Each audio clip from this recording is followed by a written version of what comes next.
Hello, everybody. We've got a show that promises to be at least mildly interesting for your listening and watching enjoyment. I'm your host, Jared Correia. I'm the CEO of Red Cave Law Firm Consulting. For my monologue, I'm introducing an entirely new segment called Artist Profiles. In the interview, it's Steve Tover of LexSphere and AnyLaw. We're talking about the state of legal research for attorneys. In the counter program, I asked Steve to choose between pairs of other famous Steves in a game called Too Many Steves. Now, let's get to our first ever artist profile on Legal Late Night.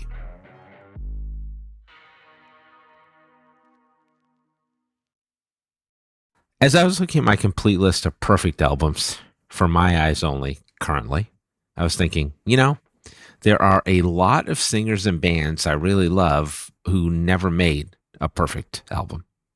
And in a lot of cases, I would rank some of those artists far above those who achieved perfect album status. So I've decided to build out some artist profiles as a way to spotlight more of my favorite musicians who never created what I would consider a perfect album, which is obviously a pretty high bar. I've also found that lots of folks say to me, that musician you talked about the other day, I'd never really heard of them before, or they know very little bit about them, especially some of the older artists that I like. And so if I can introduce people to new music, new artists, the legends of the lost and found, as it were, I'd like to think that that's something of a public service. So today, I'm bringing forward a singer-songwriter that I think relatively few people are aware of these days, who was nevertheless one of the most popular and successful musicians of the 1970s. It's Harry Chapin. Harry Chapin is one of my favorite musical artists of all time. He is unique in that, as a popular musician, he wrote really long songs. His second biggest hit ever was almost 7 minutes long. Many of those songs are exceptionally bittersweet, veering into black comedy. These are not the kind of songs people were generally listening to on the AM radio in the 1970s. And yet, of the 14 singles that Chapin released during his career, all of them charted in at least some capacity. He was one of the top-selling artists of the 1970s and was making $2 million every year, not adjusted for inflation, up until 1981. Although he did release some traditional pop songs, Chapin specialized in what he calls story songs, lengthy tracks which told a complete tale. I guess he was sort of like the Geoffrey Chaucer of 1970s pop music, telling stories and fleshing out characters more completely than you could do in a truncated 3-minute radio release. Though you'd think under that description he'd be playing clubs anonymously, because who wants to listen to all that shit? TLDR. Really, then, Harry Chapin may be one of the more surprising success stories in music history. Chapin was born into a talented family with many musicians, including his brothers, with whom he performed regularly, both before and after he became a solo artist. His nieces formed a band, the Chapin Sisters, who are still performing today, and his daughter used to be a singer as well. His grandfather was a famous painter who illustrated Robert Frost's early poetry books. And Harry Chapin himself was a multi-hyphenate. Before committing to becoming a musician full-time, Chapin was a documentary filmmaker, and his legendary Champions, a movie about famous boxers with previously unreleased footage, was actually nominated for an Academy Award. Of course, Chapin's debut and output as a musician was also quite extensive. He released an album each year for pretty much the entirety of the 1970s. And he was also a popular live act, having released a greatest hits live record in the mid-1970s. And many of his other live recordings are now available in compilation formats. Chapin's discography features some unbelievably ambitious recordings. Lengthy, operatic, dark, deep. He deployed a baritone with significant range in his band, which is a crazy look for a pop record. I Want to Hold Your Hand, this is not. Now, at this point, you may be evincing some frustration with me. This is potentially similar to the 4-minute mark of a Harry Chapin song with another 6 minutes to go, when you're like, get along with it. Okay, let me get closer to the point. And at least half of the point is the songs. Now, if you're like, I've never heard of this dude before in my life, let me tell you, you know at least one Harry Chapin song, and probably two. Chapin's most famous song, Cats in the Cradle, about a father who ignores his son and then receives his comeuppance, is part of the American Songbook. It reached #1 on the U.S. charts. If you're a dad, this is perhaps the most frightening song ever written, and it will absolutely scare you straight. This song's hook is basically seared into my memory. You know, the cats in the cradle and the silver spoon, little boy blue and the man in the moon. When you coming home, Dad? I don't know when, but we'll get together then, son. God damn, my soul is rent. You may also know Taxi, a lesser hit, and a lengthier song in the more typical Chapin vein. Taxi runs a solid 6:44. And the conceit of the song is of a taxi driver in San Francisco who picks up an old girlfriend in his hack. As the driver muses on the question of happiness, he knows that neither party has really gotten what they wanted. The ex-girlfriend, who wanted to be an actress, is now acting happy in a big old house in an unhappy marriage, while the driver/narrator, who wanted to be a pilot, is still flying, definitely, but with the help of some illicit drugs. So this is maybe not the cab you want to get into, necessarily. But Taxi had been a hit on Boston area radio before being released as a single. And so Elektra Records, Chapin's label, had a sense that this would be a commercially successful venture, which is probably why his debut album, called Heads and Tails, features all kinds of taxi iconography on the cover. Now, in terms of his other hit records, there are certainly some good ones in there as well, including Could You Put Your Light On, Please, which is a plaintive, fairly straight-up ballad. That's the lead track on Heads and Tails, his first album. Sunday Morning Sunshine is a peppy love song from his second album, Sniper and Other Love Songs. Yes, that's the real title. That was also released in 1972. A Better Place to Be is a girthier tune from the same album, which is an exploration of the intensity of loneliness. This song reminds me of my dad, not because he was super lonely, but since the Night Watchman character works at a tool and die factory, just like my dad did. My dad also was the person who introduced me to Harry Chapin via his record album collection, which I still have. WOLD is a little on the nose, but it's the tale of a morning disc jockey chasing jobs around the country. In a series of conversations with his ex-wife, he learns that she is not, in fact, interested in getting back together and that she has moved on as he continues to move around after he had left her to pursue various gigs looking to make himself whole. I think you can probably guess where this one ends up. It was inspired by an actual Boston radio personality who would call his ex-wife on the air.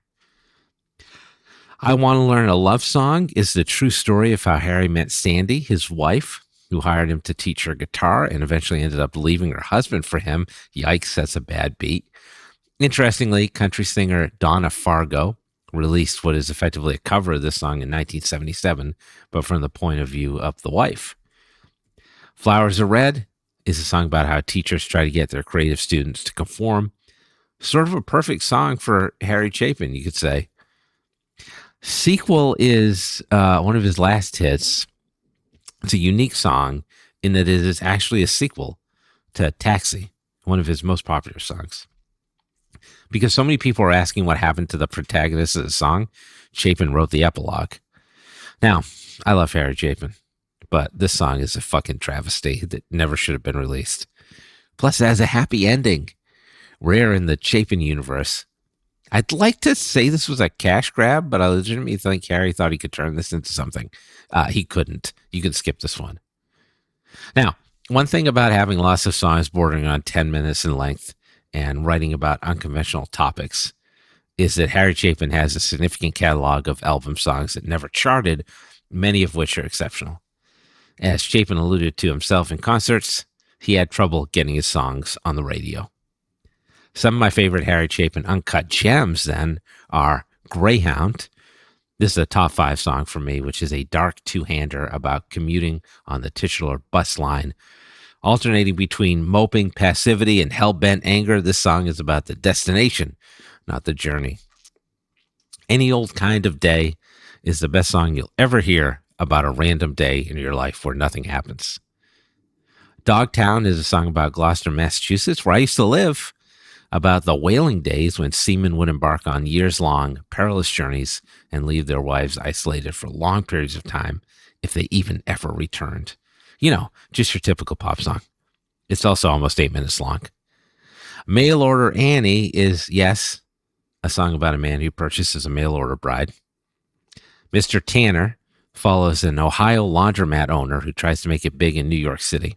He rents out Carnegie Hall, he sings, and he's savagely panned by critics. Six String Orchestra is a brilliant comedic riff about a no-talent guitarist who sounds a heck of a lot better with a band backing him. Chapin actually plays the guitar intentionally out of tune on the solo parts. The Rock is a variation of The Boy Who Cried Wolf.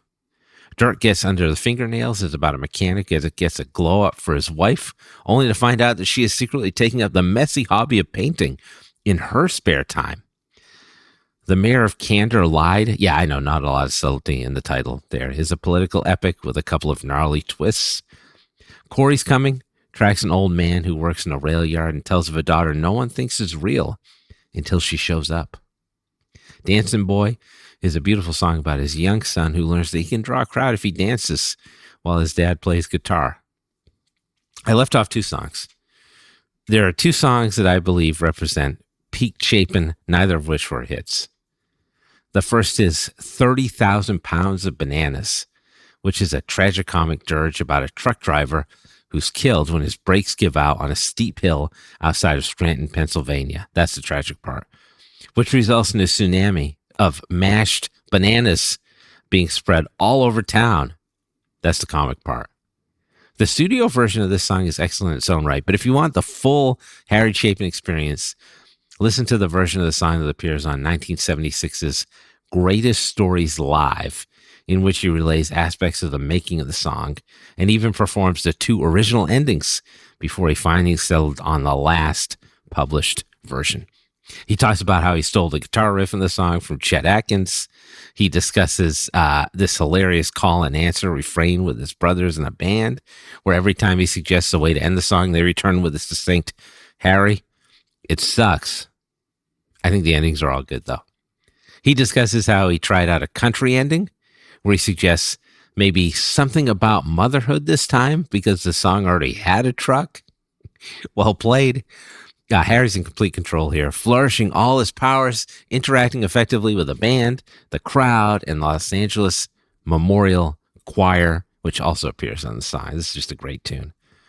And then last but not least, Harry Chapin's best song is the epic Sniper, which is the, sort of title track off of his second 1972 record, Sniper and Other Love Songs. This song is pretty staggering in terms of its breadth and depth. The protagonist of the song is a real person, Charles Whitman. On August 1st, 1966, Whitman killed his mother and his wife, and then climbed to the top of the tower at the University of Texas at Austin's main campus, firing on people for over an hour and a half, killing 11 and injuring 31 more. Like Chapin himself, this incident is largely forgotten, but at the time it occurred, it was the deadliest mass shooting perpetrated by a lone gunman in United States history. Chapin's angle here is to try to get inside the head of the shooter. Why would anyone do something like this? What was the cause of it all?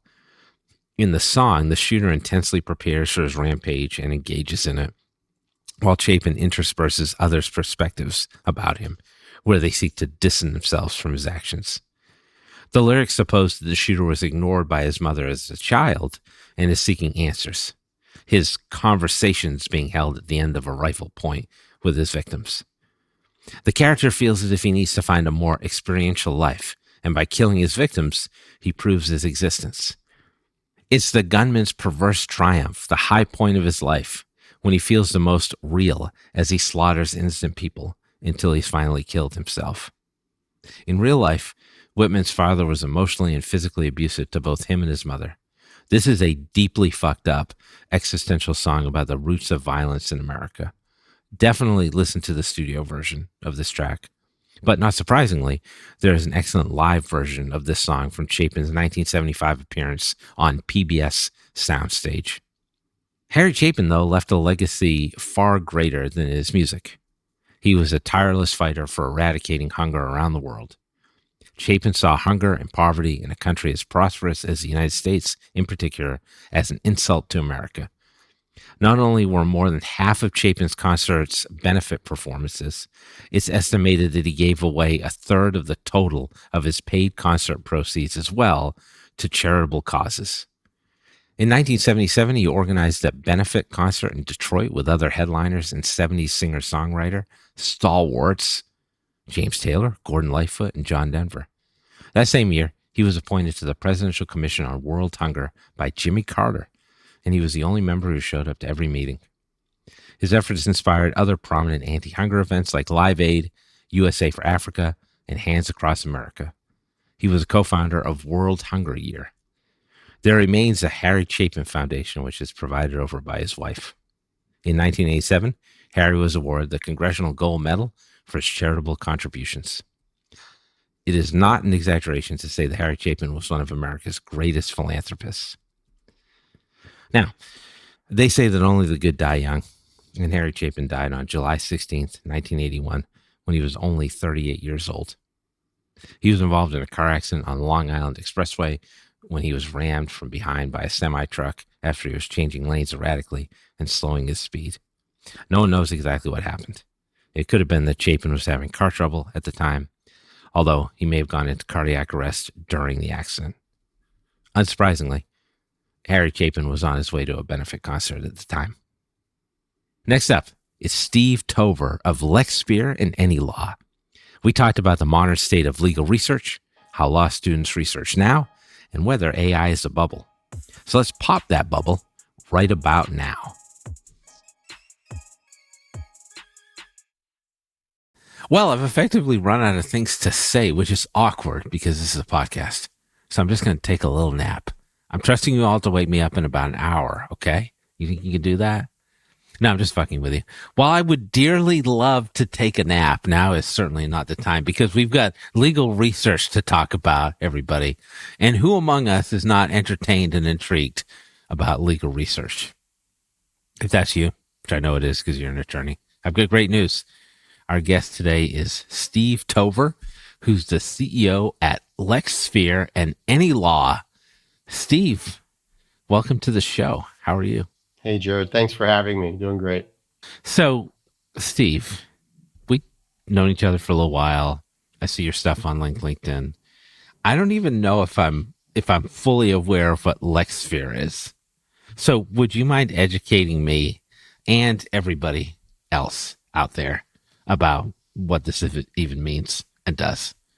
Sure. Happy to.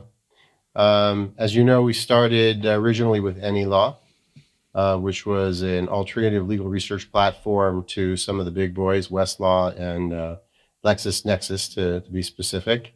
Yep. That is a B2C play for either consumers or solos to be able to do legal research on an individual basis. And the idea was to offer something that would be, and originally it was free, and then offer something that would be on a low subscription basis. Over time, we received a lot of interest in enterprise type models for data and for hosted legal research services.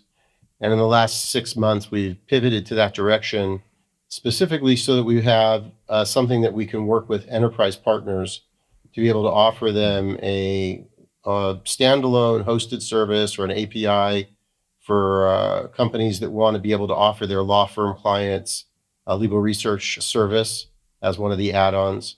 And then, of course, for data for companies, especially now in the last couple of years, the AI companies have, gone so far in their development and their reach. And now the idea of having good data has become something that there's a big need for.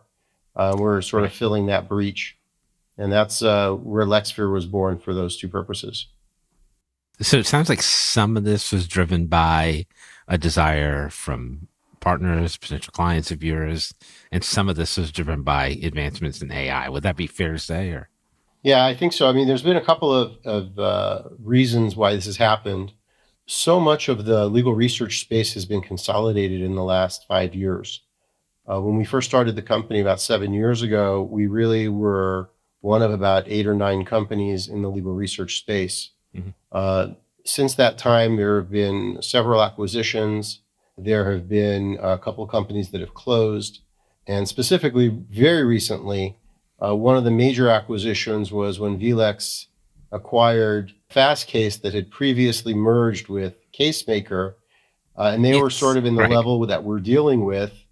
Now Clio acquired the whole group. So Fastcase was one of the main providers of data servicing a lot of the companies out there that were providing some type of legal research service. And then along the way, all the AI just kind of exploded, a lot of investment in that space. And again, it goes back to the massive need for the reliable data. And we're really one of the only sources left with that. And we've had a lot of approaches in the last year about kind of filling that gap because the players that were providing that data previously are not really doing that anymore. So we're in that stage now where in the last few weeks we launched LexSphere to kind of fill that gap, and we have several opportunities talking to companies that are interested either in the data to either train their systems or to be able to use a platform to provide some type of integrated service on an existing platform that's for law firms or lawyers and individuals that support them. Gotcha. That all makes sense. So you're hitting on a lot of stuff I want to talk about. So I want to expand on some of what you just said. But before we get there, can you talk a little bit about AnyLaw?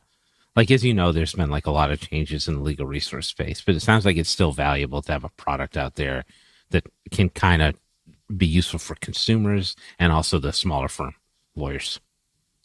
Yeah, I mean, when we originally started AnyLaw, we thought it would really be solos and smalls that were coming to us. And when I Yeah. say smalls, like under 10, 3 or 4 partners in a firm that were litigators that required something that might be too costly going to sort of the big boys in the space.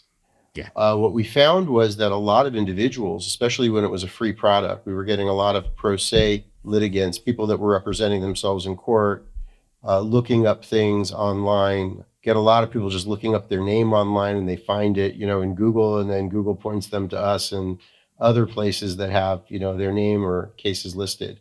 As AI has become like bigger and bigger, we even integrated AI onto the platform. So, for example, we added, in addition to standard legal research service, which would include case lookup, a citation linking, so to be able to track citations and cases, to be able to do analysis, understanding how deep a case goes and tracking it back and forth, to recently adding AI summaries and AI holdings so that people can more quickly identify the cases they're looking for.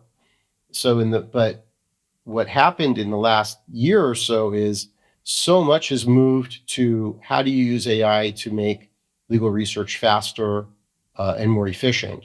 And CoCounsel, when Case Text had developed, Kara and CoCounsel, they really pushed the envelope on what they thought lawyers would use, and they really are the ones that broke the mold on that.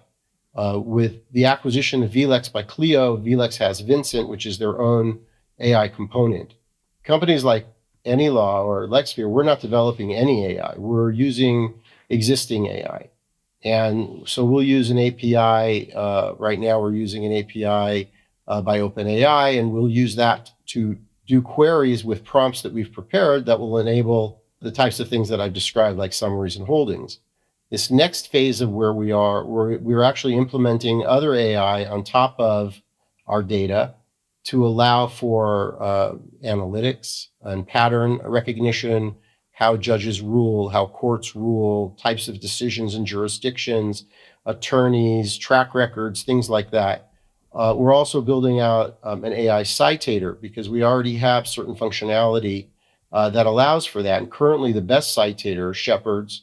And there, if you want to get to that level, then the next level is going to have to be probably utilizing something with AI. And I think there's going to be alternatives to that coming out, not just by AnyLaw or LexSphere, but by, a lot of the companies that are out there, because it enables so many more things.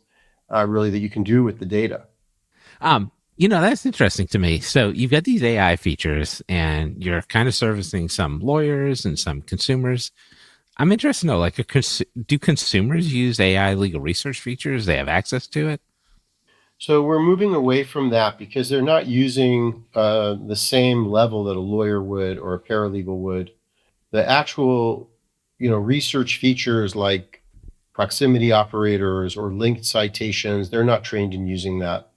Right. Where the summaries come in handy, but we're finding that in the last year since we've moved to the subscription model, that really the majority of people are really more professionals by Gotcha. far. What's Yeah. interesting though is if you look at the whole access to justice market, there's a big need for some Right. solution that would help the consumer market. We know there's like 30 million people that represent themselves pro se every year in the United States, according to statistics. Yep. And there are a lot of nonprofit organizations working to help those people. So there's a need for it, and there probably will be if either us or someone else will come along with a service that would not require deep training, and AI is a great way to do that with anticipated questions or target topics, things like that would help them probably more than the standard legal research platform. Gotcha. That's fair. All right. Now, the other thing you brought up, which I think is intriguing as well, is so I forgot about this part of it. But yeah, so for those who don't know, Casemaker and Fastcase, they were providing legal research services through bar associations in the United States. And Fastcase Right. basically overtook Casemaker.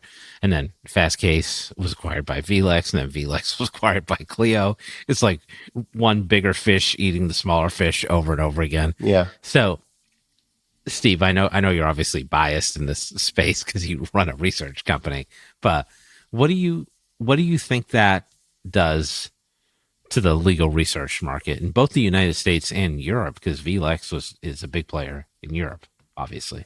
What are the knock-on effects of all those mergers? So that's a really interesting question. I'm not sure I'm the best person to answer, but I think that in some respects, competition helps drive prices down. Supposedly, it breeds quality. Yeah. Obviously, LexisNexis and Westlaw are considered the gold standard. They have a reputation. Westlaw is the one issuing most of the citations, anyways, for the primary citations. The way the courts work, so there's a lot of trust in West and Lexis, is certainly with the top law firms. Yes. Um, the I'm not sure what's going to be and how Clio's planning to use the vLex, Fastcase, Casemaker, case law itself, but Clio's a very big player in the practice management space. They already have a good share of the market, Yep. and so they obviously see something there that um, will benefit their user base by having some type of integrated platform. Um, I'm not sure what's going to happen sort of at the lower end of the market, again, with the solos and the smalls, because a lot of concentration is happening up at the higher end of the market as far as the bigger firms who can afford to pay more. Yep. Um, I think we're hoping that what it will lead to is an opportunity to maybe grab some market share on the legal research side for the smaller firms and the solos that need access to this type of thing. I don't know what's happening also with the bar associations. I just don't know what's happening with Fastcase and Casemaker, who had all Yeah. those relationships with them. I Yeah. don't know if Clio, I heard, but I'm not sure it's true. I heard Clio's not going to be continuing those. So there might be an opportunity there, but there'll be other players that come up. There are some AI companies that are turning into legal research companies with data and their own approach to legal research, not classic legal research the way that our platform was originally designed, or some of the original platforms. But even if you look at something like a co-counsel, co-counsel is now being offered across the board, not just for legal research, but on all of Thomson Reuters products and services. So this consolidation, it's not just legal research companies, it's consolidation of data with technology. And along the way, there's other things that people benefit from. right? So you have the legal research companies like us, but now you have publishers. There's a lot of publishers out there, right? Bloomberg, Walters Kluwer. Yeah. They have really good data, and a lot of the AI companies are gathering this data to be able to offer something comprehensive. So I think in the long run, it'll probably lead to higher quality products. Hopefully, it'll bring the price down, and maybe it'll leave a window open for us to grab a little bit more market share, for where we are. It's interesting. Clio's trying something interesting and merging like business management and research together, which has never really been tried at this level. And Right. then, like you mentioned with the bar association stuff, like as of right now, my understanding is that those relationships are going to stay in place, but who knows where that moves to the future. Okay, so one thing that I thought was interesting that you mentioned too is so you were talking about how some AI companies are becoming research companies. There are some research companies that are intentionally becoming research companies that are built in AI. And do you think there is potential to grab market share as an AI first research provider versus Lexis and West, which seem to have Well, weathered every storm to this point, including the cloud? Well, first of all, if you look at Harvey, Yeah. right? Yep. Harvey made that deal with LexisNexis. So they've developed, if I'm not mistaken, I think they developed an API for them, and they're using Lexis is using the Harvey API to run their data so that they're now providing AI. Yeah. Casetext was acquired by Thomson Reuters. Mm-hmm. So, these companies that were AI first have already become integrated into those platforms. So I think that's how the big boys have answered that question. The Clio acquisition is opening a whole new direction. I mean, we've talked to a lot of companies that are service providers at the enterprise level, so practice management, e-discovery, and there's a real interest in, they say, look, we already have a client base. We'll add another thing to the client base. Yeah. And this brings the question of separating or combining the idea of the business of law with the practice of law, Right. which is a phrase I heard a lot recently. I was at a conference about a week and a half ago, and that came up several times. The idea of the business of law is the practice management, the billing, time management, all of those things, case management. But the practice of law, legal research falls into obviously the practice of law. And that's where we're seeing the consolidation go next. And that's going to be interesting to see. That's a good point. So, Steve, in terms of the AI stuff in legal research, obviously, like the legal research providers were in on AI fairly early. What do you think is still left to be done there? What features do you think come out? Where are we headed with this stuff?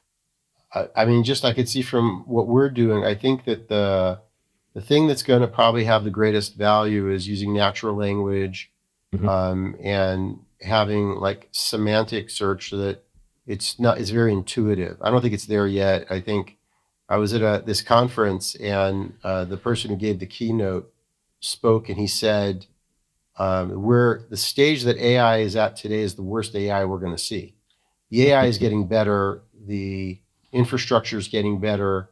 The things that it can do, we haven't even dreamed of, right? It's going to get there.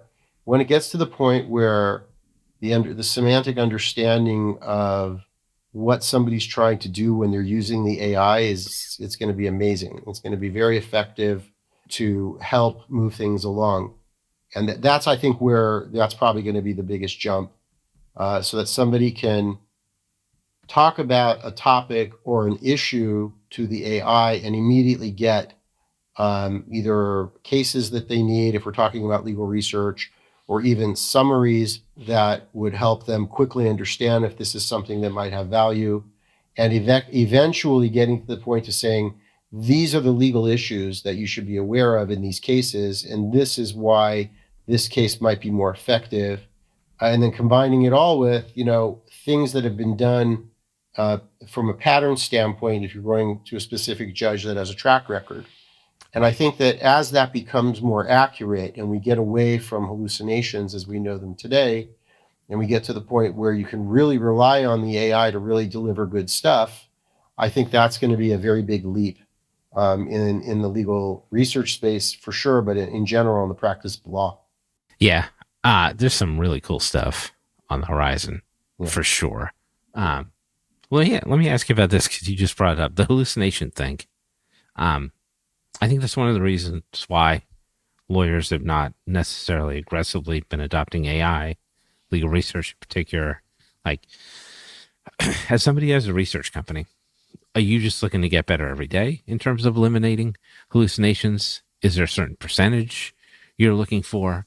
Like, what do you think it would take for lawyers to reliably use AI legal research without worrying about hallucinations? Or do they always have to worry about it?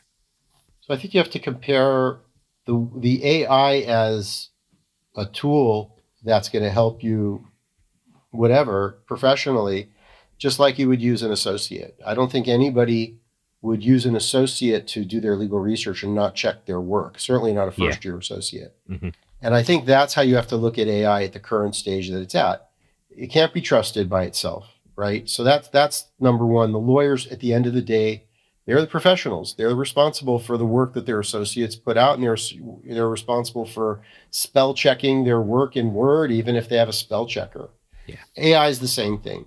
That it's effective. It's very good at processing information, and as the LLMs get better, the processing will get much better. It's already much better than it was just 2 years ago. From our personal standpoint, we have certain things that we do to reduce hallucinations. Number one, we only use our own case law because we have a massive library of case law. We don't go outside of our library. So we're not generating new concepts or new citations or new cases. We're only using our AI. But that doesn't mean that there can't be hallucinations. So somebody still has to check it. What we have done is, and other companies are developing this as well, we've developed a tool which is basically a hallucination checker. Yeah. And what it is, it's a citation validation functionality, and you can upload, if you use AI to generate a brief, you can take that brief and upload it to AnyLaw, or you can take that brief and pull out the citations and upload those to the AnyLaw application that does this, and it'll check those citations against all of our cases in our library. And it'll then identify if we have them, and if we don't, we'll point them out to you that you should check these further, because that's really the biggest question: is identifying the anomalies and saying, "Wait a second, this one doesn't look real. Let's look deeper." There's other places you can look for that type of thing. So I think that the hallucinations are real, but at the end of the day, it's like anything else, any other tool. And they're going to be important to identify, but at the end of the day, the lawyers are the ones who have to do the work and just be careful of what they're putting out in the documentation that they're creating. Let's bring this back to the consumer side for a second. Now, I know that you have a product, especially since you've adopted the subscription model that mostly lawyers use. But in terms of like lawyer work going forward, is AI legal research for consumers going to be a problem? Like, I hear there's some lawyers all the time. Why would I hire clients telling them, why would I hire a lawyer? I'm just going to go look up my legal question on ChatGPT, and the answer seems pretty good. Okay, but then what? If you're presenting, if you're litigating and you're representing yourself at some point in time, I mean, unless you're really, really smart, at some point in time, you're going to need somebody to help you. And, we're very careful, and other companies are as well, to say, look, if this is generated by AI, make sure to consult an attorney. Mm-hmm. Yeah, because no matter how good the self-represented litigant is, they have no training. In addition to just finding a case that might be helpful for you, or finding a law or a legal issue or an insight, somebody still has to write the brief if you're presenting to the court. Somebody still has to understand the court procedures. Where are you going to get the statutes and regs from? You're going to go ahead and understand them by yourself, then that's fine if you can do that. Most people can't. And a lot of people that are self-represented actually don't even have necessarily good language skills. There might be people that are here from another country. There might be somebody that might not have a high school education. So I think that leap, I think, is a pretty big leap to make. I don't think the AI is there today. to help people in anything, automated documentation, legal research, any of that stuff. I think you really need help, unless you're going to do something like have a very specific website that does one thing, like do not pay, where you want to fight a traffic ticket or you want to fight your gas bill or something like that. Very much designed for consumers who don't have to know anything about the law, Right. and it does a very specific function for them. I think if they want to get complex in the way that we're talking here, the best thing they can do is get educated on the issue, and then maybe use the AI or use some tools to identify lawyers that are expert in that area of law, in that jurisdiction as well, and then connect with them correctly. And I think that's what's going to happen more and more, is connecting people to the right people, using better intake, like with Gideon, that type of thing, and using the data from that to match people to each other. Good news, everybody. Steve's not worried about you losing work to AI. All right, Steve, I got two more questions for you. Sure. The first is AI a bubble, which you've been hearing a lot about lately? And if it is, does it matter? What are your thoughts on that? So there's a difference between the technology of AI and its usefulness and the investment in AI. Yeah. So I don't think that the technology is a bubble. I think the technology is real, and it's going to be a jump, just like the cotton gin, and just like computers, Yeah. and just like the internet. This is a big jump. It's going to affect everything, and it already has. It's not even close. I don't know if the valuations are going to continue to explode the way they are. Yeah. I was reading last week about 3 specific investments that I know about in the AI space. They were like 50x, 60x, and 80x, times revenues. And that's pretty big. Usually, maybe it's 7 to 10, maybe 20 if it's a real high expectation. So there's a lot of expectation that there's going to be a big jump, another jump in valuations. But you have to keep in mind that in the last probably 5 years, 3 in particular, but the last 5 years, there's been, I don't know, I think over 50, maybe close to 100 AI companies just in legal tech that have started, that at some level use AI or are developing AI. What's going to happen is there's going to be massive consolidation. So there's not going to be 50 or 80 companies. There's going to be 3 or 4. Yeah. And those are the ones that people are betting on. That's the ones that are getting that kind of valuation. So I think there will be some companies, from my own unfortunate experience going through the first bubble in 2000 and 2001, it was my first startup. It's going to happen. There are going to be companies that are going to close. We've already seen it with Robin AI, right? Which was a very potentially successful company earlier this year. Everybody was excited about them. But you have, Harvey and Legora and GCAI and these, Anthropic, I think, and you've got a lot of them. I don't see there being 50 players in another 2-3 years. There might be 3 or 4. They might be focused on specific areas. But I think that you have to separate out the actual technology from investor mentality. That's fair. All right, last question for you. If I'm a law student, okay, and I'm coming out and I'm going to start practicing, what do I need to know about the future of legal research? Well, the first thing you should do is probably go learn how to be a plumber or an electrician. You'll make a lot more money. But you can cut that if you want. But we'll leave that in. Okay. Because that's where the future is going to be, I think. Plumbing and electrical work. All right, everybody, listen up. But learning how to just use AI is fantastic, right? Whether it's legal research or anything, learning to be comfortable with it, like learning how to use a computer. If you recall when you got your first computer, I remember there was like a learning curve there. And I think it's the same thing with this, because the tools are going to be only as good as the people at their comfort level at using them. And again, we're just at the beginning. There's going to be so much more functionality coming out and so much access that when we're looking at legal research specifically as we see it today, I don't think it's going to look the same in 5-10 years. I think it's going to be a lot more interactive, and there'll be a lot more prompts to help people move along. So for a law student, I think just becoming familiar with these tools and not being afraid to use them, being the early adopters, being the one that brings in that technology into your law firm as a young lawyer. I think that's going to be important. Just like, when people were bringing Westlaw and Lexis, to their law firms, because that's what they learned in law school. That's what they were using. That, I think, is going to be the same thing here. So that familiarity, I think, will help them become more effective than the ones that are not going to be using it. Great. Steve, that was really helpful discussion. We covered a lot of topics. You got a little bit more time to hang around for one more segment? Sure. All right. We'll be right back with Steve Tover from AnyLaw.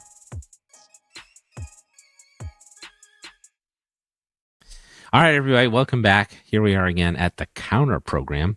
It's a podcast within a podcast. This is a conversational space where we can address usually unrelated topics that I want to explore at a greater depth with my guests. Expect no rhyme and very little reason. Steve, I'd like to play a game with you today that I'm launching for the first time called Too Many Steves, which is loosely based on the Dr. Seuss story Too Many Daves, in which Mrs. McCabe names all of her sons Dave, which allows the good doctor to muse on alternative names for each boy. Have you ever read that one? It's one of my favorite Dr. Seuss books. I don't remember that one, no. Really? All right, I'm going to have to send you a copy. But Okay. until such time, this is where you come in. I've noticed that there are a lot of Steves, including you. So I have paired together different Steves, and I've got 6 pairs of Steves, from relatively similar Steves all the way up to very different Steves. So Okay. I'm going to read out 2 Steves to you, and you just have to tell me who's your favorite Steve in the group. Sounds good. Are you ready? I am. All right, good. It's an all Steve party. All right, let's stick with technology first. Here are 2 Steves that people know: Steve Jobs and Steve Wozniak. ChatGPT helpfully allowed me to come up with some quick summaries. I think most people know who Steve Jobs is, but he's the Apple co-founder, head of Pixar, revolutionized personal technology, as ChatGPT tells it, through visionary design, transformative products, and relentless innovation. And then we have Steve Wozniak, who's a different kind of dude. He also worked for Apple as its co-founder. He was an engineer. He is celebrated for his inventive hardware brilliance, playful creativity, and philanthropic spirit. This is a tough choice between 2 Apple co-founders. But Steve Tover, do you have a favorite Steve? Favorite Apple Steve? Jobs or Wozniak? Let the battle royale begin. No, they're about even for me. Even? They're about even for me. But I think I would take Wozniak just because he's the lesser known one. Okay. He deserves some love. All right. All right. I'm sure the Wozniak family appreciates that. Very good. Thank you for choosing. I thought you were sending this game off the rails already by not selecting. All right. Are you ready for the Steve pair number 2? Go for it. Somewhat related here as well. So we've got Steve Martin, who my daughter is currently obsessed with because she's been watching Only Murders in the Building. He's a famous comedian, actor, writer, musician known for his absurdist humor, and he's actually a great banjo player as well. And then we have Stevie Nicks, Fleetwood Mac singer-songwriter.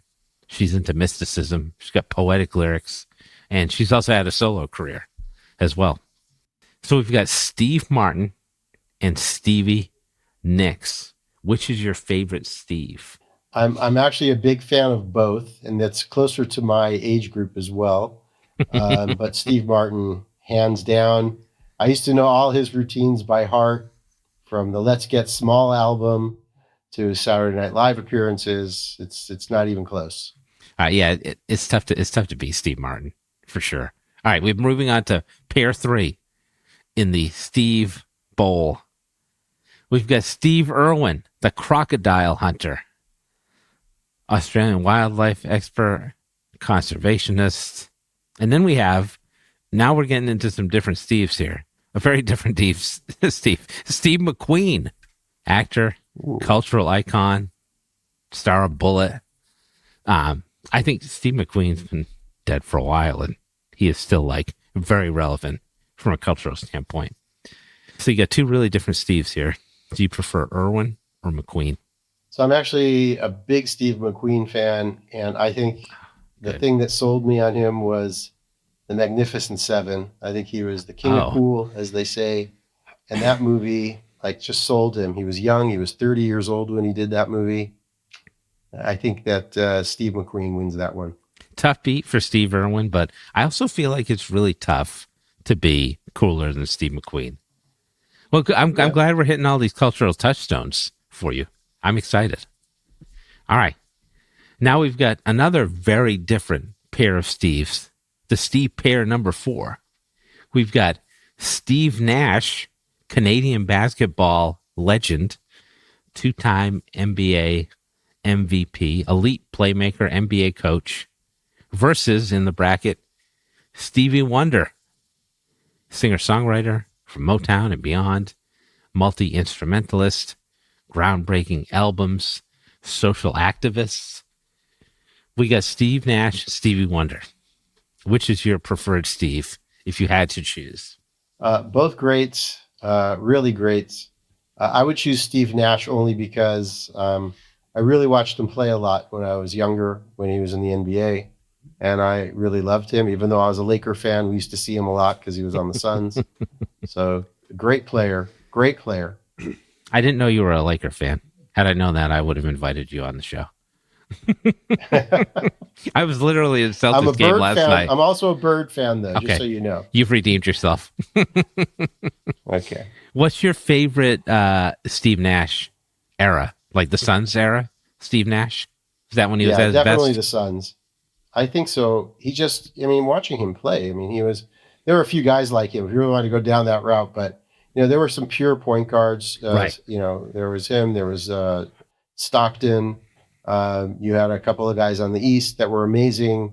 Of course, my favorite was Magic Johnson, but he wasn't a classic pure point guard.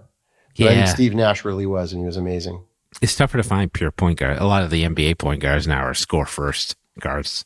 Yeah, for sure. Okay, we're getting a little obscure here. We got 2 more Steves. Okay. 2 more Steve pairs. Steve pair number 5. Steve Carell, comedian, actor, was in the Office television show, was in the movie The 40-Year-Old Version. Then we've also got Steve Aoki, who's a DJ, producer, and entrepreneur, famed for his high-energy performances and blockbuster collaborations. Who we like here? Steve Carell? I think you're going to go with Steve Carell. Okay. Are you a fan of The Office? Not really. I just like him as an actor. I think he's very funny and he makes me laugh. Do you have a favorite Steve Carell movie? Maybe Dinner with Schmucks, I think, was very funny. I've never seen that. It's really funny. Worth watching? He actually isn't the main. He's in it, but Paul Rudd is amazing in it, actually. But they're both good. Oh yeah, Paul Rudd is good too. All right, we're cruising along here. We got one more Steve pair, and as I said, we're going a little obscure here. Obscure. Steve number 1 is Steve Reich. I don't know if you've heard of him, but he's a minimalist composer whose rhythmic innovation, phasing techniques, and influential works transformed contemporary classical music and inspired generations of modern composers like Radiohead. And then we have Steve Harvey, comedian, author, television host, celebrated for his quick wit, host of Family Feud, I think, as well. Big mustache, loud clothing. So we have Steve Reich and Steve Harvey. Who's your best Steve among this grouping? I'm going to go with Steve Harvey on that one. I like him. Yeah. And he's got a lot of charm, and he's a funny guy. Good stuff. Now, the last thing I'll say is we know who the best Steve of all is, and that was Steve Tover from AnyLaw and LexSphere. Thank you. Who was kind enough, I just teed this all up so I can say that, who was kind enough to appear on the show today. Steve, I really appreciate you spending some time with us. Well, thanks for having me, and I think this is a great format, and I appreciate you, allowing me to be here. Oh, really thanks, nice. Man. My pleasure. Thanks to our guest, Steve Tover of LexSphere and AnyLaw.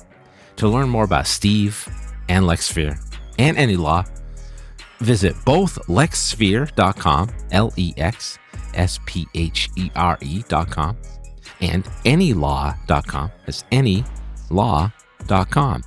Now, because I'll always be a 90s kid who still enjoys a cargo pant, but whose true passion is burning CDs for anyone who would listen, I'm now just doing the modern version of that, which is creating Spotify playlists for every podcast episode that I record where the songs are tangentially related to an episode topic. This week's playlist won't leave you hungry. It's a collection of some of my favorite Harry Chapin songs, and it's sponsored by Spam. No, wait, it's not, but I wish it was. Fried Spam is a straight-up culinary delight, y'all. Join us next time when I slip into something a little more comfortable.